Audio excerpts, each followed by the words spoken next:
There are legends of the game, and there are game players that became legends because they totally changed the game and the way it's played. One of those would be wide receiver position and Don Hutson of the Packers. Don changed the game forever, and we're going to talk about him and more coming up in just a moment.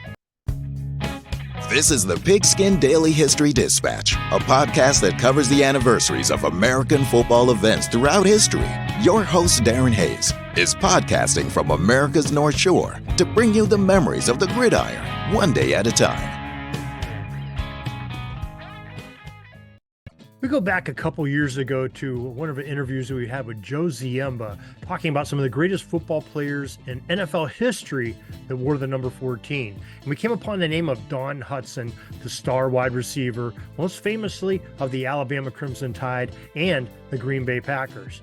Here's what Joe and I had in a discussion back in 2021 about the great Don Hutson. So with that, of course, he accomplished so much with Green Bay. 11 years with the same team, first jersey ever retired by the Packers, won 3 NFL titles. And our first little bit of trivia, though, before he played his first game with the Packers, the owner of the Washington Redskins kind of said, whatever gave you the idea that this bird-legged Don Hutson is an All-American, the greatest pass receiver in college football, Green Bay will release him before October.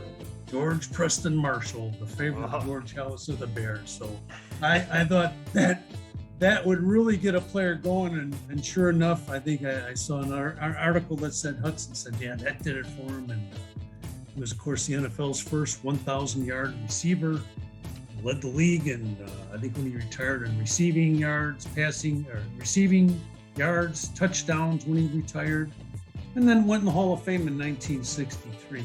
So he was the league leader almost every year he played back then.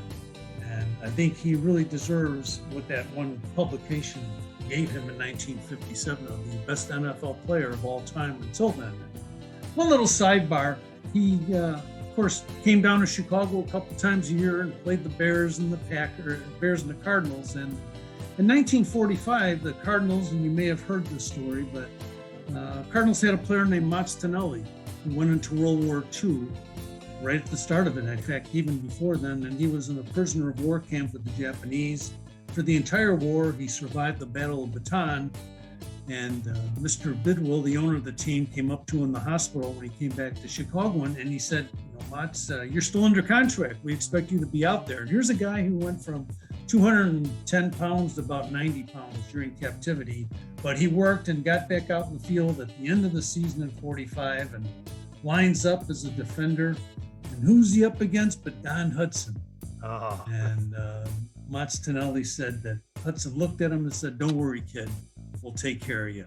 And I thought that was such a tender story from this great all-pro that he was looking out for one of his brother-in-arms and a great person as well as a great player. So Don Hutson's right up there with my list of top number 14s. Oh, most definitely. Now, I dug up a little bit of trivia, and again, I go back to his college game.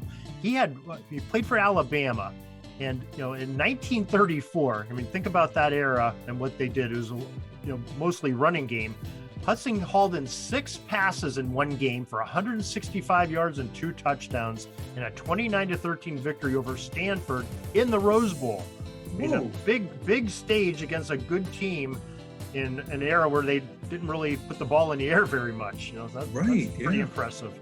I thought that was a real good character trait to show there, that what he was going to do in the NFL, maybe a foreshadowing of sorts. Yeah, and I think that's probably why Curly Lambeau was able to open up his offense for passing, having Don Hutson out there all those years. It certainly made it a little bit easier. Of course, Hutson was a very humble man and always said, it's not me, it's my quarterback, Cecil Isbell, and his teammates, which was, again, showing the humility of the man as well. Yeah, most definitely. Well, you just brought up another name that's on our list. That's Curly Lambeau is on that list of Hall of Famers. Maybe he is, and Curly, of course, goes back to the start of the league, as we all know, or almost the start.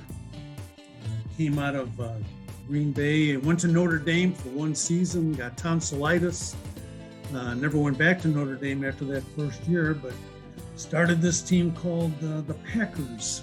It was the Acme Packers then, I could be wrong, but became the Green Bay Packers in 1919 and got in the NFL a couple of years later. He continued to play halfback for another 10 years and was all pro a couple of times from that position, and he was actually named to the Pro Football Hall of Fame's All-20s team for his work as a halfback for the Green Bay Packers.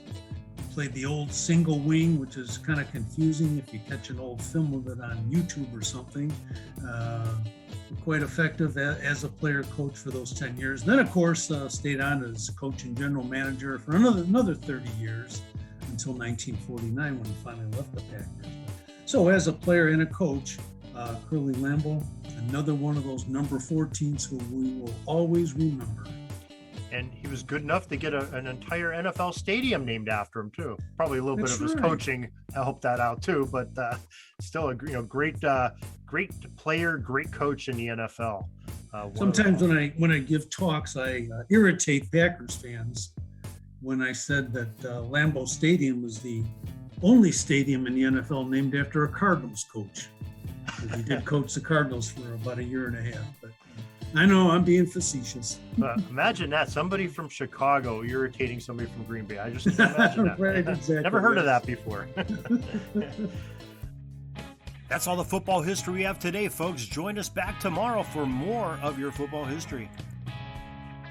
We invite you to check out our website, pigskindispatch.com, not only to see the daily football history, but to experience positive football with our many articles on the good people of the game, as well as our own football comic strip, Cleat Marks Comics.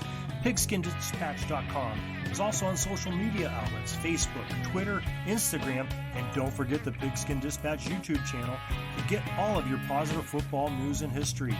Special thanks to the talents of Mike and Gene Monroe, as well as Jason Neff for letting us use their music during our podcast.